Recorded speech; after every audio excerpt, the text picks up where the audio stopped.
Imagine करो, एक second, बस एक सेकंड में दुनिया के सारे इंसान गायब हो जाते हैं। ना कोई हॉर्न, ना कोई आवाज, ना कोई भाग दौड़।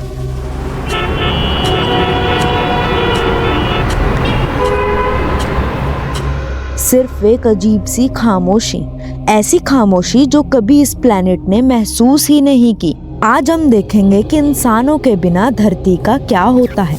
और सच कहूँ, ये कहानी थोड़ी डरावनी भी है और थोड़ी खूबसूरत भी।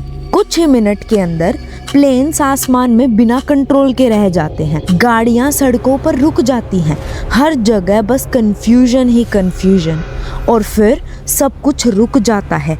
कुछ घंटों के अंदर इलेक्ट्रिसिटी फेल हो जाती है, पावर प्लांट्स एक एक करके बंद हो जाते हैं। रात आती है और इस बार कोई स्ट्रीट लाइट उसे तोड़ नहीं पाती।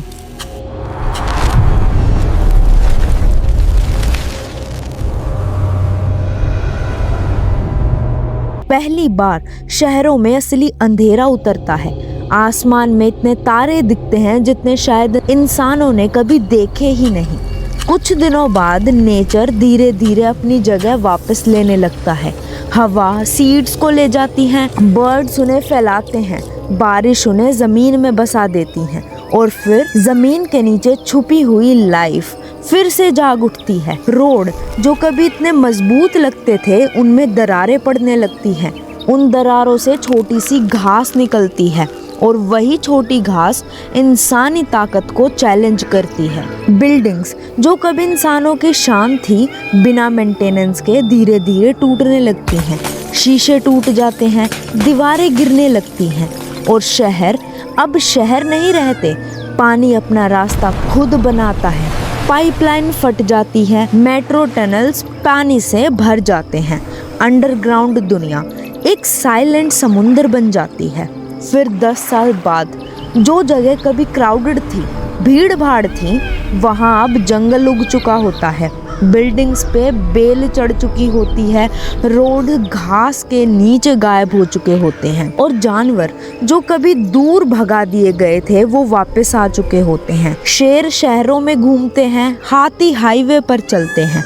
नेचर अपना हक वापस ले रहा होता है। उसके बाद 50 साल बाद स्टील जंग लगकर टूट रहा होता है, कंक्रीट धूल बनने लगता है, ब्रिज गिर जाते हैं, डैम्स टूटने लगती हैं और इंसानों की सबसे बड़ी क्रिएशन वक्त के सामने हार जाती है। उसके बाद 100 साल बाद अगर कोई इस दुनिया को देखे तो शायद उसे यकीन ही ना हो कि यहाँ कभी इंसान रहते थे। सिर्फ कुछ मॉन्यूमेंट्स जंगल के बीच छुपकर अपनी कहानी सुना रहे होते हैं। 300 साल बाद हवा साफ हो चुकी होती है, नदियाँ बिल्कुल साफ हो जाती हैं, कोई गंदगी नहीं, कुछ भी नहीं। समुद्र फिर से जीवन से भर जाता है और वो स्पीशीज जो इंसानों की वजह से खत्म हो रही थी, वो फिर से जीना शुरू कर देती हैं। उसके बाद 1000 साल बाद शहर मिट्टी के नीचे दब चुके होते हैं, स्काई स्क्रैपर्स बस कहानी बन चुके होते हैं। उसके बाद 1000 साल बाद क्लाइमेट अपने नेचुरल बैलेंस में आ जाता है, ग्लेशियर्स वापस फैलने लगते हैं, समुद्र ठंडा होने लगता है और जंगल हर जगह हर कोने में फैल जाते हैं। धरती अब एक पूरे वाइल्ड प्लेनेट बन चुकी होती है और फिर 1 मिलियन साल बाद इवोल्यूशन एक नई कहानी लिखता है। एक नई स्पीशीज इस प्लेनेट पर राज करती है और इंसान, उनका कोई नाम, कोई निशान, कुछ भी नहीं बचता।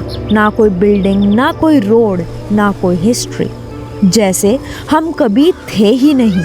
और तब एक सवाल उठता है।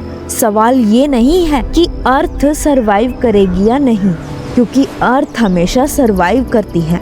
सवाल ये है, क्या हम उसके साथ सरवाइव करना सीख पाएंगे? क्योंकि सच ये है, धरती को इंसानों की ज़रूरत नहीं होती, हम इंसानों को धरती की ज़रूरत होती है।